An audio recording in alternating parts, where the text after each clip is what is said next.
trying to teach them all lessons.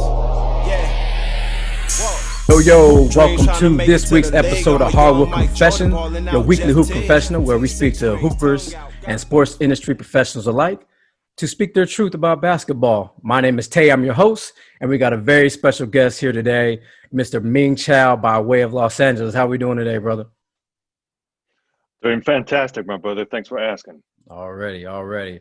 Look, for those who don't know Ming, and we go back some time, but he is all over in terms of skill set. He's entrepreneur for one, fashion designer for athletes, as well as done a little bit of brand strategist for high level brands in the entertainment industry.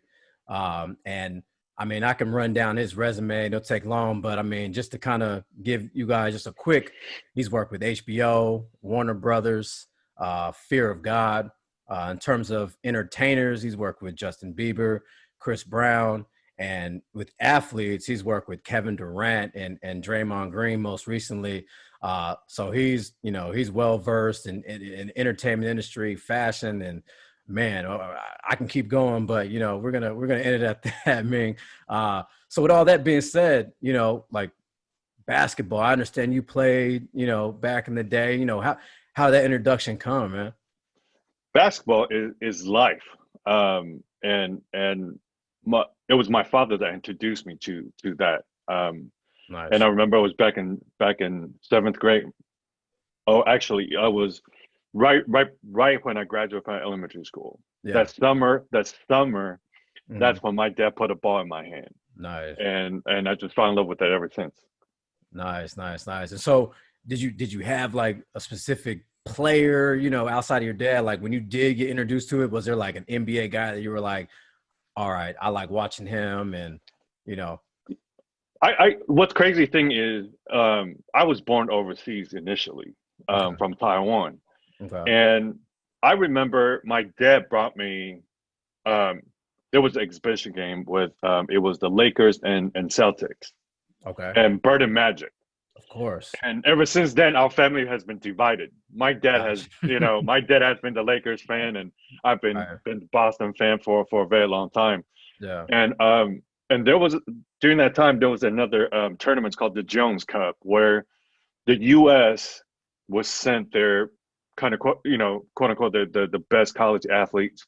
Okay. And I remember seeing Kevin Johnson at the time. Wow. That was my guy. Okay. So that was my childhood inspiration. Nice.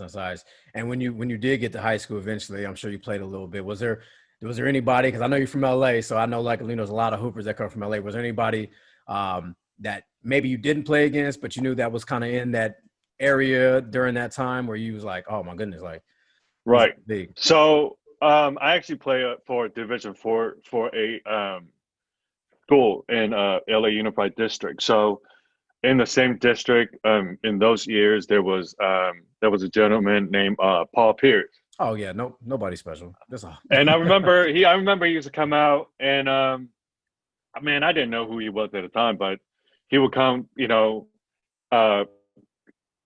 come play, in our gym, Right. and he will wear shoes, but like two different colors, because you know how shoes have like different colorways. Right. So he would have one colorway on one foot, and the other colorway in the other foot. And I'm talking about, this is 1990s, and Right. Those Nikes were expensive already for high school students. So Right. he was definitely making a statement, not just in terms of skill set, but from a fashion standpoint already too. Right. So, man, I'm glad you brought up fashion, because that kind of goes into kind of what you've been doing in your career and got a chance to work with, some NBA athletes in terms of fashion. And so, where was the sports influence, as to kind of what you've done in terms of your career? Like, how did that tie together? So I started off being, just having a creative background. I also have background in consumer psychology. Okay. But for me, actually during school, I entered a lot of design and drawing contests. Gotcha. And most of the subject I used to draw are all basketball players, basketball related. Okay. And but I think it was the love of the game, and the just the spirit of the game kind of inspired me to do a lot of creative work around it. And Right. as like branding is really heavy with basketball too. Right. If you're if you're a fan of a team, the apparel, the just all the marketing collaterals, Right. you really eat that up. Yeah. So Yeah, that's what's up. That's what's up. And so, look, we're gonna jump right into it. We're gonna get into a segment called Hooper's Confessional. let's Uh, do it. yeah. And so, look, I'm gonna ask you a series of questions, and basically give you a chance to speak your truth. And this segment is sponsored by Black Water. Black Water has the power of a sports drink while maintaining its purity. And on your first order, if you click on the link below, you can get a discount on your order. So, Ming, as it pertains to your childhood experience, as we just went through, um, and everything that you've done in your career all the way up until now, Yeah. man, like what is that? What does the basketball mean to you, or what has it meant to you? There was a time basketball was a way of life, and I'm sure for a lot of people that hoop, they feel the same way. I remember driving. Um, so there was a time I lived in Pasadena, Yeah. and I would drive almost an hour to Culver City to Palms Junior High to run, for a good pickup games. Right. Like we would drive hours and hours just for good Wow. games. Yeah. But really, it's about that cohesiveness among like teamwork Yeah. and the competitiveness, which essentially like translate into my approach for design and brand strategy. Like I'm just as competitive on the court, but also with when working with the client and with the project. I always want things to look the best, work the best, at the most impact. I'm very competitive, Right. and I Right. think that really came from the love of basketball. Yeah. Wow. Wow. So you're saying that what you learned from the court and the competitive nature of basketball specifically, you know, brought you right into the world of fashion and being able to create, different styles and put together a team. So it's like the whole team aspect and the individual aspect of basketball translated into your creative design and making it happen and executing for whether it's a brand or an athlete specifically. Wow, that's amazing that you could speak to that. So with that being said, I mean, was there a memorable moment that you can remember that you had, whether it was working with a specific brand or working with an athlete that you were like, man, like this is Oh it? yeah, yeah. That's a definitely interesting story. For legal reasons, I'm going to try to leave the name out of this. For Um, sure, understandable. I can mention a player because obviously, if you go online, if you look at who I am and see, the brand that I used to run, you can Right, see all photos of all these athletes popping up. right, So I remember first starting off, Kevin Durant was the first person that just fell in love with our product. He was yeah, never like never a paid endorsement, but um, so during that time, we really just reinvented. Um, we were kind of leading the trend with athleisure.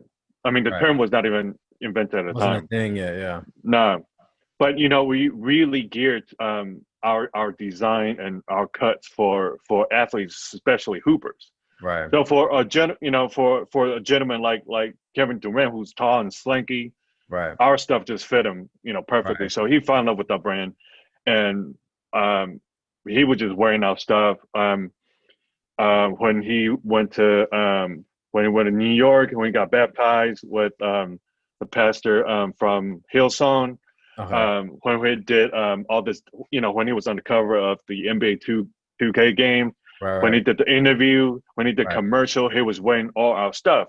Oh, yeah, interestingly, when he went and met with Jay-Z yeah, right before when we signed with Jay-Z's agency, he yeah, was wearing our sweat too. Wow. Audience, go online. You could find that photo. They were going Right. to. It was Kevin Durant, Jay-Z going to a Dodger game So together. look for the audience, and not even mention it because there's, like I said in the beginning, there's so many things that this man has done, and so throughout everything that he's done working with athletes, he started, with some partners, their own clothing brand that he was just talking about, and so so just want to let the audience know that Yeah. he had his own line, and that's what he's talking about with Kevin Durant. So I'm gonna go ahead and put your social media on there underneath Oh, so people can follow and go see for it. what you've done and what you're This talking about. But go ahead. There's a second part to the story. So this is the kicker. Yeah. So during that time, as we know, Kevin Durant has around that time he landed a huge endorsement deal with Okay. a very known athletic brand. Okay. And when KD first started posting photo on his social media without stuff, Right. obviously, I'm thrilled. I'm excited. Of course. The interesting story is this known brand, this Right. international brand, within a half an hour span, 8 executives reach out and ask him that, obviously the endorsement deal, they can't dictate what he wear in his personal life, but he can't quote unquote promote another brand because of, due to conflict interest. Right. And within the next week, they ship 8 giant boxes of sweatpants to KD. Right. So, Right. I mean, that was just a funny and interesting moment. But I mean, how amazing is that you got the attention of this big brand, international brand. They're like, oh no, hold on, KD, hold on. Yeah, You can't yeah. wear the brand. You're gonna have to wear our stuff. So wow, that's amazing, man. That's more than memorable. That's that's a big point in history in terms of brands and where we find ourselves now, where a lot of athletes now are trying to do their own thing. So Yeah. he was kind of ahead of that, but that brand kind of shut that down, and I'm sure rightfully so. League. Oh, yeah. There's a lot of money involved for them. Right, Yeah, right, so I get yeah, it. yeah. So let me ask you another question. As a former athlete and high stuff like that, and probably even now, I got to ask everybody that comes on the show. Do you have any superstitions that you have when you're playing, or even now, or did you have like a pregame ritual, or even before you do something big? Do you have something that you have to do or wear, or it's just not right? It doesn't feel right. Couple of things though. I remember. So I started playing, starting, I think junior high from 7th grade. Yeah. So during that time, I remember you found a basketball team and the cheerleaders. Before the game, they would kind of sneak into your locker. They would put like little candies and Yeah. little cards just to get you hyped up. So, Right. that was like one of my favorite. But in terms of superstitions though, Yeah. so during that time, I don't know if it's a budget issue. We inherited this jersey that was really hand me down, and Right. those things were short, like John Stockton short. Oh wow. And so, and I remember my very first game, and so this is Delta Junction High School in Alaska, Okay. and we were playing the rival Provincetown. And man, basketball is huge in Alaska because probably they ain't got nothing else to do in the wintertime. So the Right. whole town came out. Like the Okay. gym is packed. Right. And I remember, man, that was like my first home game, and I got fouled, Yeah. two free throws, and we could have won that game if I make both. Right. But man, these shorts are so short. I got this natural wedgie, and I think it's just be self-conscious. Right. Everybody's watching me, so Yeah. my superstition is, man, I gotta wear a second pair of shorts underneath the regular jersey short. Right. I don't know. Right. It just, that has just been my thing moving forward. Yeah. Right. Yeah. I had that too as well. Yeah. That was definitely Yeah. until tights became a thing, and our Right. compression shorts. So I got to have compression Well, shorts. shout out to the Fab Five though. Right. Chris Webber. They Right. mainstreamed the longer and baggy shorts, and then Right. everybody adopted it afterwards. So and black socks. Black socks. Was exactly. not a thing. Yeah. Yep. Shout out to the Fab Five. Yeah. For sure. So I mean, dang. So you mean you're pretty much high school and everything was in the '90s. So that's where most of your influence came from. So before we get out of the before we end this segment here, um, one last question. I know I know we talked about your experience and introduced, who introduced you to the game, your pops and Yep. everything. And with you coming from Taiwan, like, man, just imagine what that ball, has been able to do for you as a young and creating that competitive nature, the creative nature. Like, man, can you speak to like how you were able to just, come from Taiwan and then, do what you did in high school and where do you are now? Like, how inspiration has that ball been to you, now that you can, Right. look back and tie it all together? So, obviously I'm very fortunate, and from a, business and career standpoint, Yeah. all the things I'm doing these days. And what really ignite that spark was basketball, though. Yeah. I was just an average kid, from Taiwan and going to school. We Right. got these, yellow backpack with the orange hat and everybody wear uniform. Right. Right. And for those you don't know, back in the 90s and the 80s, kids from Taiwan, we had to go to school 6 days a week. So Ooh, if you had to question why stereotypically Asian kids would be smarter, because we went to school like one extra day. But shit. Okay. but the most important thing, and to answer your question though, basketball is universal. The Yeah. love for basketball is global, and Right. so you can look. I've seen people that come from different country, or I've visited different countries around the world. You Right. you might not even speak the same language, but when you bust out that ball, Yeah. or I have played pickup games with people that we do not understand each other verbally. Right. Right. Like Right. we Right. spoke totally different language, but I mean we used to spend hours and hours just playing. Right. And that's how magical you know the sport basketball is. It Right. it bring all of us together, man. You unite everybody from the world. Right. So Right.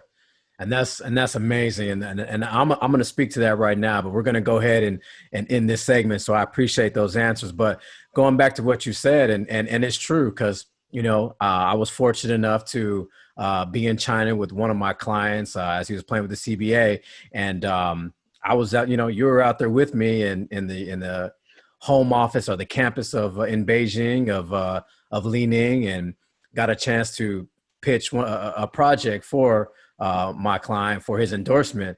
And yes, sir.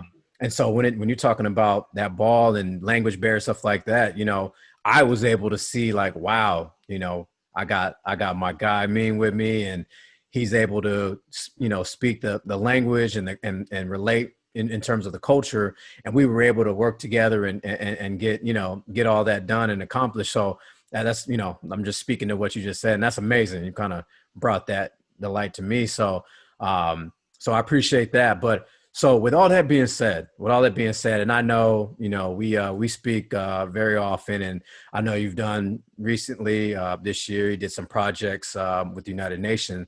What's next for Ming Ciao? What does it look like? Right now it's all about advocating the the social justice, Yeah. and just like advocating and bring and just unite Yeah. everyone. Right. And you know, I'm glad you brought that up. So in the world of basketball, Yeah. when you are on the court, Hmm. you're one of the 10. Right. It don't matter. It don't matter how tall you are. Don't matter how short you are. Don't matter how much money you make or where you're from, what race Right. you are. You're Right. one of the 10 on the court. And Right. same thing. We're in the voting season right now. This is the time that we're all the same. Your vote counts as much as the billionaire or the rock True. star, or True. True. um so there's a lot. This is a commonplace, man. Like, so the next thing for me really is just to just be active. I work with people, Yeah. and really just working on unite all of us, Right. with common goal. um and advocating just raise your vibration and be the best version that you can be. Right. You know, and big shout out to a lot of players out there. You know, they used their influence to speak out during this time and Right. to advocate something positive. Yeah. And you know, I think that's a true spirit of an athlete, right? Right. And it's just not, you know, how you perform on the court, but you know, it's how you perform off the court as well. Athlete is just it's not just the level of athleticism, but Right. you know, it's about that how you carry yourself on and off the court. So Right. Right. I And see you players out there. Much respect. Keep doing your yeah. thing. Keep speaking up.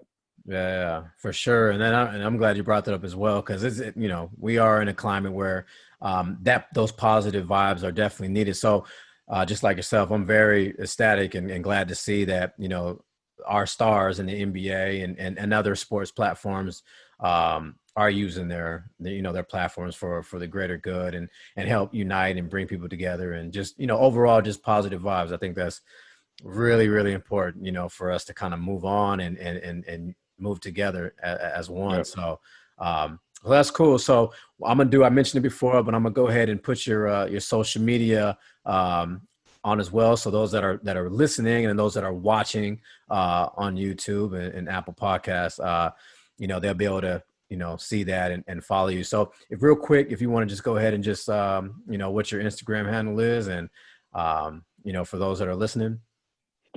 My Instagram handle and you can find me on Facebook as well. You know, Yeah. obviously by sharing, you know, my history growing up, you can kind of already tell, you know, what age I am. So, but it's Ming Ciao, MingCiao. Yeah. Um, and then I have a website as well, mingciao.com, which is kind of like a calling card. Yeah. Um, but you know, these days I'm you know, and also because the type of client I'm working with, I'm a little bit low key on the social, so Right. don't be surprised. Yeah. I'm famous in China. I'm just playing. Right. Yeah. So that's what's up. So I mean, again, I'll make sure I put it on there so you're listening. And those watching can go ahead and follow your career and see what you've done. You know, you Yeah, know, a lot of people don't get a chance to speak, you know, the way that I do with you. And so there's so much to this guy that he's an amazing guy, very good spirit, big heart. And, but yeah, so we'll make sure you're on there and so you can follow him. But one last question, you know, before we conclude this week's episode, and I got to ask everybody that comes on the show, if your jersey were to retire today, you know, back in high school, wherever, you know, last time you hoop, what number would you put on the back of your jersey? What is a nickname, either self-proclaimed or a nickname that was given to you, or maybe just a mantra or a slogan that you yeah. kind of live by? Let's start off with the mantra. Okay. Jordan's back in the day, had the commercials called "Break to Build." Okay. And I'm a true believer in that. You know, we carry all this emotional baggage and you know and scars from the past Right. that limit us and prohibit us. But you know, those could essentially, by simply change your perspective, those can be the fuel. And you know, and you really need to break those bad habits and those old, you know, things that's holding you down. So Yeah. that video till this day, you guys can, you know, look for it online. Jordan, break the bill. That's the mantra that I believe in. Break the In bill. terms of Okay. break the bill, yeah.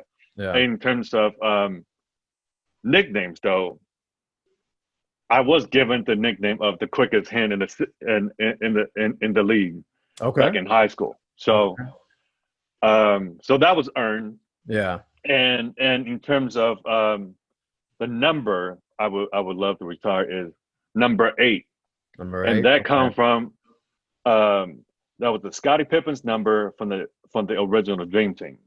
Mm, Um, okay. and there's a lot, man. You know, like I can relate a lot to Scottie. It's Yeah. always kind of like, you know, a little bit behind the scene, you know, For sure. behind Michael's thing, but Yeah. you know, but it's always a crucial part to the organization. And I Right. believe, you know, in a team setting, Right. You know, being a leader is not, you know, the type of person telling everyone else what to do. But Right. being a leader is being exactly who your team needs you to be. Right. Right. So, you know, for me, I always found that you know, inspiring, and you know, look, for someone as great as Michael, you know, he couldn't have done it without Scotty. So For number sure. 8. For sure. Yeah. Yep, That'll work. That'll work. And we yep. can talk about this all day, you Oh, know, all day. with Pippen and Jordan and, you know, all Yeah, yes, coming sir. up to now with Kobe and LeBron. And so yeah, that's awesome. But I'm gonna have to. I feel like there's more we can kind of speak on and go into. So I'm gonna have you back on at some point, and we'll kind of deep dive into a little further. I feel like there's something here that we can do. But Ming, it's a pleasure. Thanks for having on. Appreciate you spending this time with me. And you know what? This is going to be the clue to this week's episode of Hardwood Confession. And again, if you are watching on YouTube, make sure you like, subscribe, and hit that notification bell for next week's episode of Hardwood Confession. My name is Tay. I'm your host. Man, I keep them all guessing. Game 5 and I'm Thank you for shooting having like me. Stephen. And a big fan of the show. And I'm full court pressing. That's a Hardwood confession.